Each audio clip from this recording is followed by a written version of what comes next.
వాళ్ళని పిలిచాడు దేవుడు. ఎవరిని? చేపలు పట్టే వాళ్ళని పిలిచాడు. పిలిస్తే వాళ్ళను విడిచి వెంబడించారు. సమస్తమును విడిచిపెట్టి, భార్య పిల్లల్ని విడిచిపెట్టి, పని వాళ్ళని విడిచిపెట్టి, చేపలను విడిచిపెట్టి వాళ్ళని వెంబడించారు.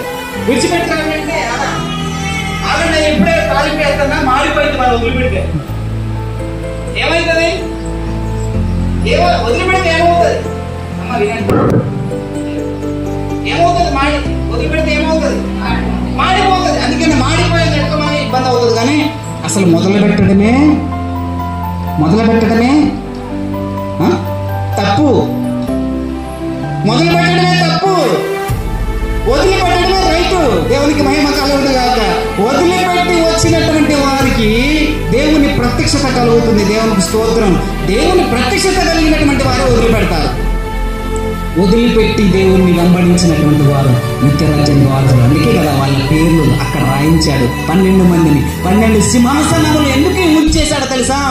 వదిలిపెట్టి వచ్చారు, నన్ను వెంబడించారు. నేను ఎక్కడికి పోతే సముద్రంలోకి పోతే సముద్రానికి వచ్చారు, నావ ఎక్కితే నావ, ఓడ ఎక్కితే ఓడ, ఎక్కడ పల్లె ప్రాంతాలకు వెళ్తే అక్కడికి వచ్చారు. ఎవరు? శిష్యులు. మనం పద్మం వాళ్ళ ఇంట్లో ప్రార్థన అంటామా? అంత దూరం ఆటో పెడతారా అయ్యా? ఇప్పుడు రాలేండి, చీకటి పడుతుంది, చిన్నపిల్లలు ఉన్నారు, మేము రాలేండి. ప్రత్యక్షత కలిగినటువంటి వారు ఆయన వెంబడిస్తారు. వదిలిపెట్టైనా వెంబడిస్తారు. మహిమ కలుగునుగాక. హల్లెలూయా. దేవుని ప్రత్యక్షత కలిగినటువంటి వారిలో సత్ప్రవర్తన ఉంటుంది. ఎండిపోయినటువంటి జీవితము, పాప జీవితము, పాత జీవితము గతించిపోయి నూతన జీవము, నూతన ఆరోగ్యము, నూతన శరీరము, నూతనమైనటువంటి స్వభావము ఈ ప్రత్యక్షతలో మనం పొందుకుంటాము.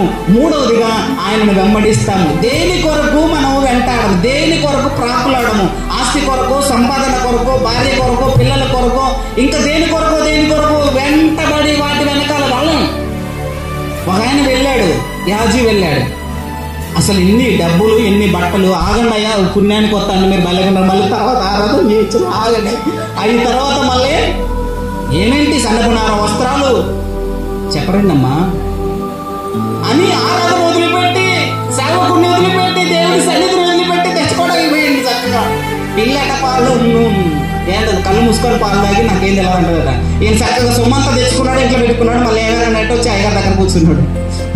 ఏం సంగతి గ్యాస్ ఎక్కడికి వెళ్ళింటే ఎటు పోలేదు అయ్యగారు, నేను ఇక్కడే ఉన్నా. ఎందుకు పరిశుద్ధ ఆత్మను మోసపుచ్చుతావు, నీతో పాటు మా రాలేదా? వాడికి వదిలిపెట్టింది నీకు డబ్బులు కాక అన్నాడు. అనడం లేదా?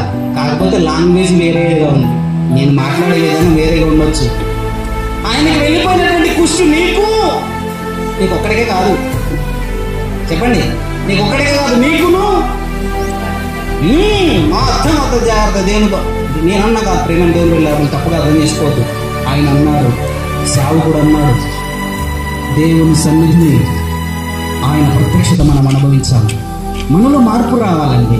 ఎంతకాలం ఈ భక్తి చేస్తారు, ఎంతకాలం చేస్తారు ఈ భక్తి? దొల్లిపించుకుని వెళ్ళిపోయే భక్తి. ఎందుకు ఈ భక్తి?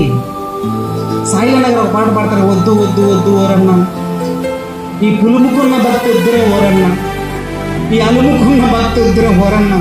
ఈ పులుముకున్న భక్తి ఏమిటంటే ఉత్తిటంటే చూడండి, పిల్లల కోడి బూడిదలో కూర్చొని చక్కగా ఇట్లా అంటది. ఇష్టంగానే ఏం చేస్తుంది, ఇట్లా లేకపోతే అసలు బూడిద ఇంత కూడా ఉండదు దానికి. మనం కూడా అంతే, వస్తాం చక్కగా ఎంత బుద్ధిగా స్తోత్రం వేసేలా ఉంటాం. ఇక వేసి అయిపోయింది భక్తి. మన భక్తి పులుముకున్న భక్తి అయిపోయింది. మార్పు లేదు, మన మాటల్లో మార్పు లేదు, మన బుద్ధిలో మార్పు లేదు, యేసయ్యను వెంబడించడం మార్పు లేదు. జీవం కలిగినటువంటి క్రైస్తవులుగా ఉన్నటువంటి జీవనం మనలో కనబడట్లేదు. ఏది దేవుని ప్రత్యక్షత, దేవుని దర్శనం